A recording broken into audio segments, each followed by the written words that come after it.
Hello, this is WiseAbsol speaking.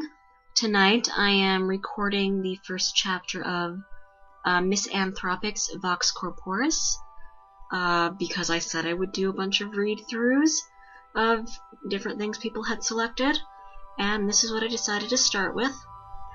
Now, I've tried running through this several times at this point, and it seems to be more difficult than I thought it would be. So, bear with me, and I hope you enjoy this. For those who don't know what this story is about, this is a Harry Potter fanfiction that diverges from the end of the fourth book and features Harry and Hermione becoming animagi and developing a relationship as time goes on. And it's complete, it's very good, a bit of a slow burn, but it is also, as I said, quite good and my very favorite fanfiction. So I hope you all give it a try sometime. I'm going to start now, and this chapter starts with a poem, so here's hoping you enjoy it. Vox Corporis by Sarah Teasdale. The beast is calling, and the mind bends down to wait. Like the stealthy lord of the jungle, the man calls to his mate. The beast is calling. They rush through the twilight sweet, but the mind is a wary hunter. He will not let them meet.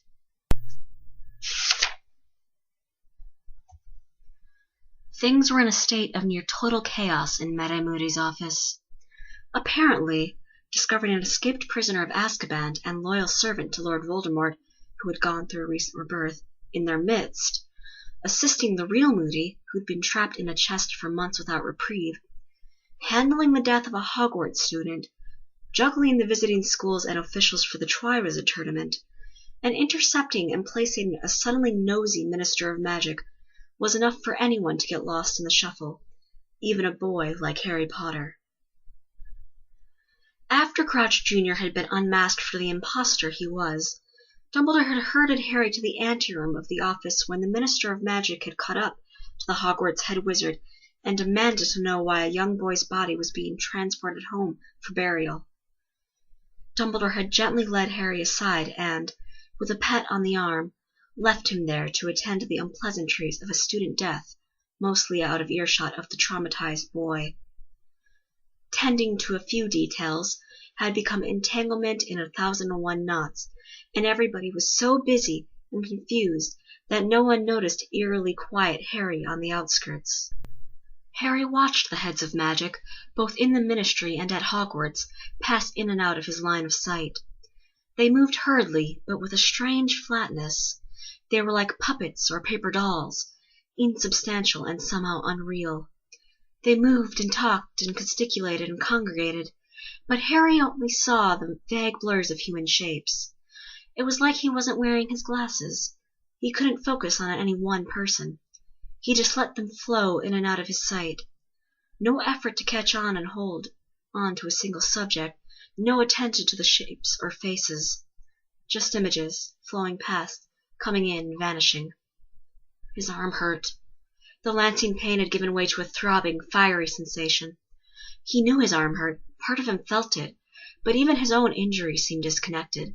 He cradled his wounded arm, but it seemed automatic, pre-programmed, and stilted. There was a blackness in his blood. He felt a thick, dark weight push through him with every hollow heartbeat. It pounded in his temples, ached on his forehead, sludged with freezing tendrils to his limbs and skin. With each passing moment he felt less and less. The pain wasn't searing anymore. The terror ebbed. Even the grief thinned. It left very little person in its wake when all the substance of him was stretched so far. He existed because law said he did. But Harry watched his teachers bustle about, and he thought that maybe he was a ghost. His mind played tricks, and maybe he wasn't really there. Maybe he'd died in the graveyard. Maybe he was a ghost, like Cedric, like his parents. Maybe he was dead and didn't know it. He certainly felt more like a ghost than a person. An odd peace, a stillness, settled around him with that thought. Yes, dead. Where there was no pain, no fear, no self.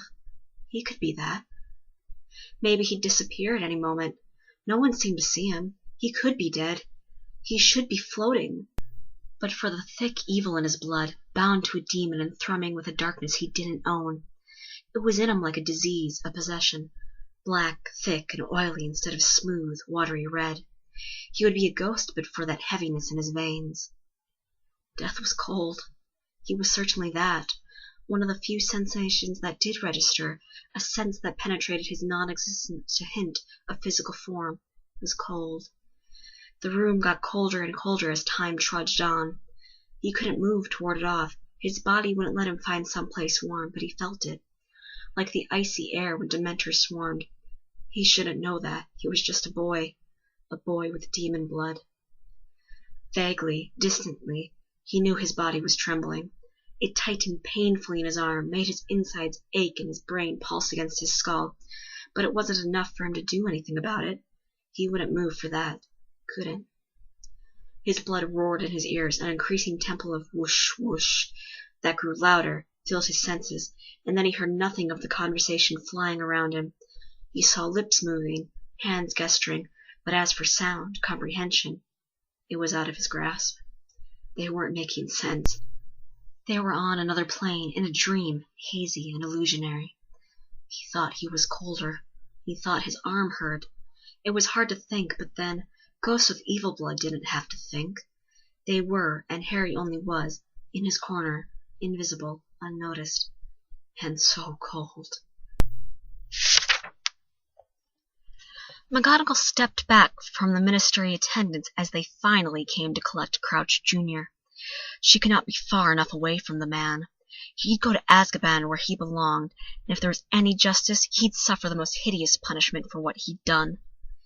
The full scope of what exactly he'd done, and the activities to which he was party, however, were still a little uncertain. Things were in upheaval. Dumbledore had gone to speak with the heads of the other schools. They demanded to know what had happened in the maze. No one knew.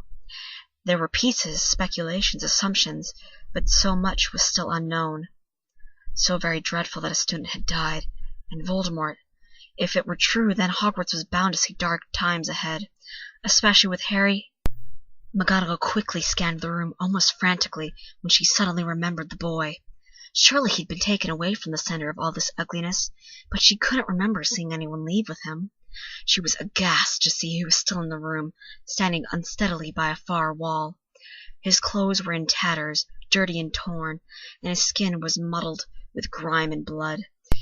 He was loosely holding his bloody arm to his body, and his eyes were locked and unfocused on a distant, unseen point. His skin was pale and his eyes terrifyingly empty. He looked so small. She had told Dumbledore it was a mistake to let Potter compete in the tournament. Just a boy, a mere boy. How had they allowed it to come to this? McGonigle moved quickly across the room and only slowed when she was 2 steps from Harry. "Mr. Potter?" she ventured gently and canted her head to try to meet his gaze. Harry didn't respond to her voice or presence. He continued to stare vacantly and absently cradled his arm. McGonigle drew closer and soon realized Harry was shaking. His breathing was shallow and irregular. "Mr. Potter," she tried again and reached out to touch him. Her fingers curled softly around his shoulder, and Harry swayed drunkenly under her hand. Moody's room had quickly cleared. Only Snape remained behind, rummaging through Moody's belongings, looking for anything that might be tied to the Dark Lord and Crouch Jr.'s handiwork. "Harry?" McGonigle said, this time in concern. Harry wasn't answering. He wasn't listening, and he was so pale, his skin frighteningly cold to the touch, his entire frame trembling. Snape, hearing McGonagle's tone, paused to look over his shoulder in their direction in mild curiosity. McGonigle gasped and quickly wrapped her arms around Harry's shoulder when, without warning, he started to fall. "Severus!" she called reflexively, and Snape reached their side in 2 strides. Harry was leaning heavily into McGonigle, still feebly cradling his arm, still staring sightlessly, still shaking. Harry's legs started to fold under him. McGonigle gave a pitiful sound, and Snape reached out and gripped Harry's upper arm in a firm fist. In the next moment it wasn't enough when Harry's legs buckled and he started to fall. In one movement, Snape scooped the boy up and presently stood with Harry in his arms. McGonagle's hand came to her mouth, and Snape held the boy's limp body away from him like it was a wet raccoon. Harry's head lolled and his arms simply folded atop his stomach. "Quickly, we must get him to the hospital wing," McGonigle said, and Snape gave one appraising look at Harry in his hold and had to agree with McGonigle. Hermione scarcely dared to breathe. She could feel her heart pounding against her rib cage and her muscles tense to the point of shaking. Ron's body, pressed so closely to hers, made it uncomfortably hot under the cloak, but Hermione barely noticed him. Ron was just as silent as she, and probably just as terrified. From the look on his face before they nicked Harry's cloak from his chest, she considered herself lucky that he wasn't vomiting down the back of her neck. As for herself, she was holding her breathing so strictly in check because she feared any exhale would come out a sob. They must not be heard. She and Ron were crouched by the far wall of the hospital wing, waiting. After Harry returned to the arena with Cedric's body, there had been shocked stillness, numb inactivity. Hermione noted only that Cedric was dead. Harry had been led away in a bad state. Cedric was dead! People were crying. Cedric was dead! When the remaining professors snapped out of the mass stupor, they ordered the prefects to herd the students back to the castle. It was then Hermione started thinking straight. Harry was missing. They had to find Harry. From the glimpses of blood from his wails, she was certain he'd been taken to the hospital wing. She'd grabbed Ron's arm, dragged him unflinchingly up the boys' stairway, fetched Harry's invisibility cloak, and with it masking their passage, they made their way to the hospital wing. They would not be stopped. Hermione would not be stopped. They had to see Harry. They arrived, however, to find the room empty. No Harry, no Pomfrey, just silence. It was baffling. It made no sense, but Hermione shuffled herself and Ron to a wall, out of the way of traffic, and they silently waited. Harry would be brought here. Hermione wouldn't let go of that certainty. She had to see Harry, had to know that he was okay. That one student had returned dead, but Harry was all right. It seemed they waited a small infinity before the doors opened and the empty room was suddenly inundated. Hermione's heart leapt in her throat and her knees threatened to fold under her. She heard Ron abruptly stop breathing beside her at the same sight that had made Hermione feel decidedly unsteady. Dumbledore led the procession, followed quickly by McGonigle. Both turned to look back at Professor Snape. Snape was carrying Harry's limp form. Hermione grimaced and bit her lip, wanting to scream, "No!" She wanted to rush from the cloak's safety, run to Snape and snatch Harry from the teacher's hold. Harry wouldn't wake up for him. Harry hated Snape, but she and Rod could wake him. She was sure of it. They were his best friends. He'd wake for them well before he would for Snape. She knew Harry would. She knew how to win Harry's will, and that was no small feat to boast. She could make him wake up. Harry would listen to her. He had to. He absolutely could not be dead. Snape looked rather put out, having to carry his despised student, but he obeyed Pomfrey's commands as she trotted in after Snape and bade him to lay the boy gently on the bed. Gently. One wouldn't gently lay a corpse. He had to be alive. Hermione's hand clutched the cloak savagely, and her heart tried to tear at the seams under the stress of not knowing.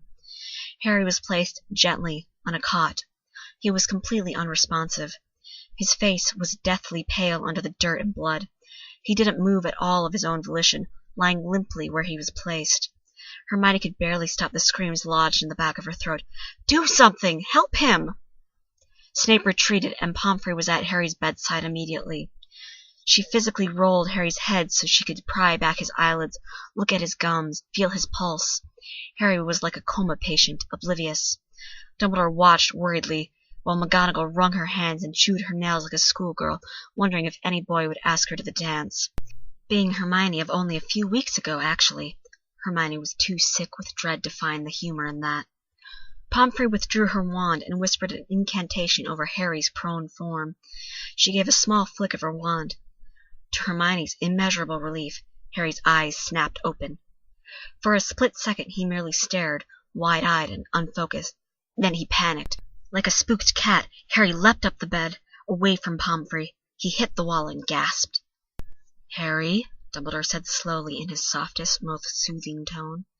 Harry clutched his right arm to his body, curled into a ball, and collapsed to one side as he let out a strangled, pitiful moan and threw up. McGonigle jumped back, and Snape moved farther from the bed with a disgusted sneer. Pomfrey conjured a small vial of potion and reached toward Harry. After vomiting, he had curled on his side in a fetal position, cradling his arm and shaking. Heart-wrenching, whimpering sounds were coming from his throat. When Pomfrey touched him, he cried out as though struck. "Mr. Potter, please, drink this. It will calm you."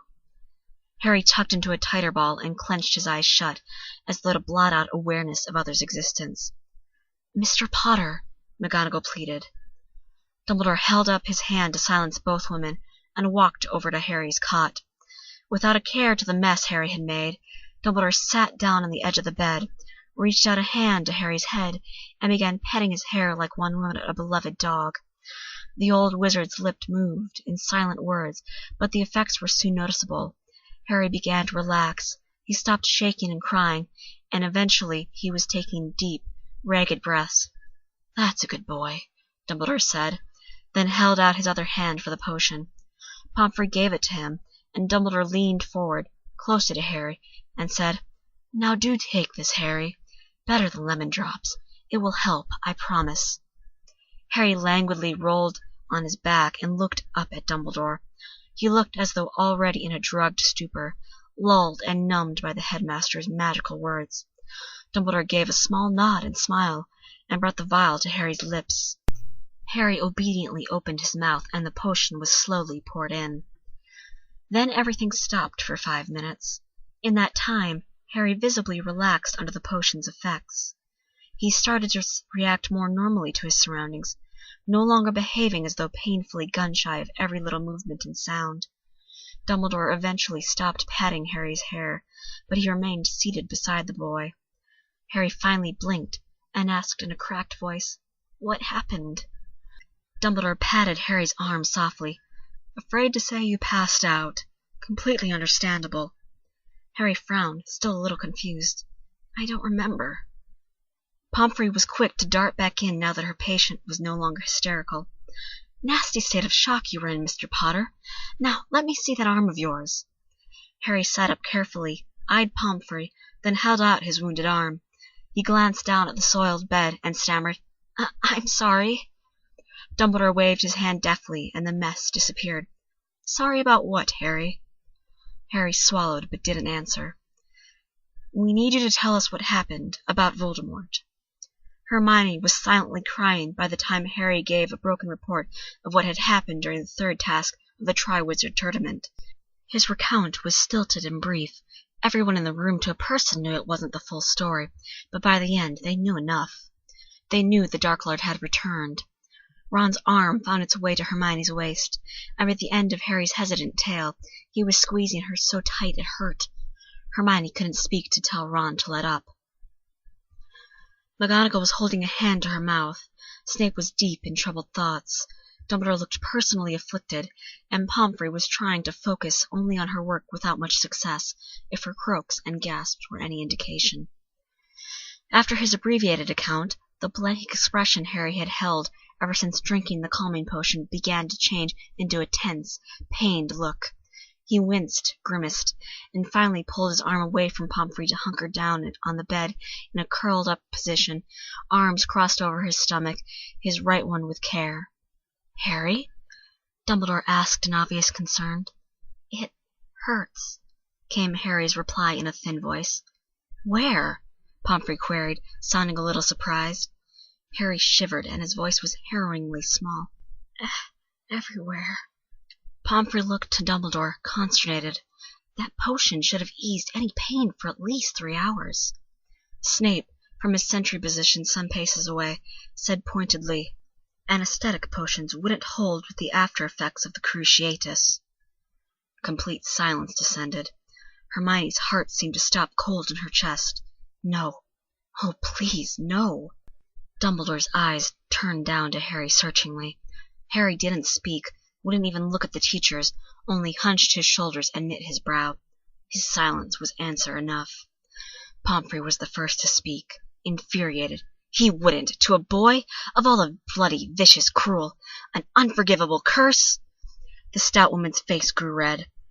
Hermione couldn't remember seeing Pomfrey so angry. For the time being, Pomfrey seemed to have forgotten that this was certainly not the first time Harry had been on the receiving end of an unforgivable curse. McGonigle was just as affronted. That beastly creature of a man! No one questioned Snape's assessment or his expertise in the subject. Dumbledore seemed resigned, for now. He'd be mad on Harry's behalf later. What can you do for him, puppy? Pomfrey took control of her fury and said sadly, Not much, not nearly enough. One of the horrors of the Cruciatus is its resistance to potions and spells to ease the suffering of the after-effects. It's ghastly. Pomfrey looked defeated that there was so little she could do to help Harry. Dumbledore nodded. In that case, let us do what we can. Hermione and Ron remained crouched by the wall under the cloak, while Pomfrey cleaned Harry's wounds, gave him numbing potions for what little good it would do to try and ease the aching, and finally did a cleansing charm to rid his skin of the dirt and grime of the contest. He could still do with a hot bath and some sleep. There were some things even the best of charms and spells couldn't replace. For now, Pomfrey had done all she could do. I think we should let Harry rest, Dumbledore finally proclaimed. Hermione's attention piqued. They dared not move, lest they give away their presence, and her muscles were aching from staying frozen in such an awkward position. At odd intervals she'd had to elbow Ron when he, too, felt the cramps of staying crouched down and tried to lean on her to spare his own muscles. But now things were changing. People were clearing out. Maybe they at last would get to go to Harry. Snape had left some time ago, but McGonigle had to be escorted to the door, clearly reluctant to abandon Harry. Pomfrey was almost apoplectic when she, too, was herded away. She stuttered and huffed, but Dumbledore merely said, I admire your dedication, my friend, but as you said, there is little you can do. He needs some peace and rest. As the two women were leaving, Dumbledore said loudly, Minerva, should you happen across Mr. Weasley and Miss Granger on your way back, do send them down here, won't you? They must be dreadfully worried. The door was barely shut, and Dumbledore still standing with his back turned, when Hermione boldly threw off the cloak from her shoulders and stepped out brazenly. Ron made one attempt to grab her and haul her back, but Hermione's determination and resolve made her too quick, and Dumbledore turned at that moment. Ron, knowing they were caught, dropped the cloak and waited. Ah, Mr. Weasley and Miss Granger, Dumbledore said in an annoying voice, how fortunate for you to show up so unexpectedly. Hermione tried to think of something to say, but the words were caught in her chest. She wasn't functioning beyond the need to see Harry. After a few seconds staring mutely at Dumbledore, she abandoned the attempt to formulate any kind of explanation for the headmaster, and strode across the room to Harry's bed.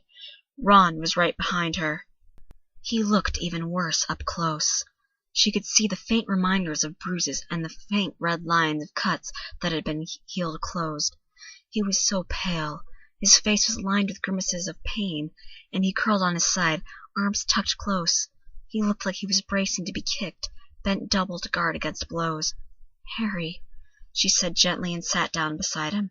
She dropped her hand to his arm and felt the chill to his skin. Harry opened his eyes at the touch. For a split second he tensed and started to shift away from her. He only stopped when it registered that it was Hermione. He looked openly at her, a harried, sick anguish in his unabashed gaze. Hermione felt a tear trickle a path down her cheek. She could see so much pain in his eyes, in the thin press of his lips, in the pinched skin around his eyes. It was there, bare and raw, the horror of Voldemort, the grief of Cedric, the agony of Crucio. Harry tried to smile for his friends, but it was pathetic and pointless. In the end he settled on a strained, Hey, guys. Bloody hell, mate, Ron muttered from over Hermione's shoulder. Truly the act of a despicable being, Dumbledore said somberly in agreement. Hermione moved her hand to Harry's head and tenderly brushed his disheveled black hair from his knitted brow. She was consumed with the need to touch him, to feel him living and real under her hands. She didn't care how it might look or who else was in the room watching. They nearly lost him tonight. She touched Harry. Harry shivered and his breath sounded strained, but he permitted the contact. It may be a difficult night for Harry, the headmaster said gravely. The effects of the Cruciatus curse are not easily shaken, As there is regrettably nothing Madame Pomfrey can do to ease his pain, I imagine he would be most comfortable in his own bed." Hermione was only half listening, too preoccupied with the sight of Harry so battered and torn. She felt as though she couldn't properly come to grips with just how close he'd come to dying. Was there even a way to properly come to grips with something like that? It could have easily been Harry's body, cold and lifeless, instead of Cedric's. With Voldemort, death was always a very real threat, and it had been a horrifyingly close call for Harry tonight. It made her blood run cold to think of it, even as she watched Harry hurt for his narrow escape. Dumbledore turned to Ron. "Mr. Weasley, if I arrange for Messrs. Longbottom, Thomas, and Finnegan to be lodged elsewhere for the night, could you and Miss Granger see Harry discreetly back to his room?" Ron nodded. "Yeah, all right, we can do that." "Very good. I leave him in your hands, then." End of Chapter 1 of MissAnnThropic's Vox Corporis.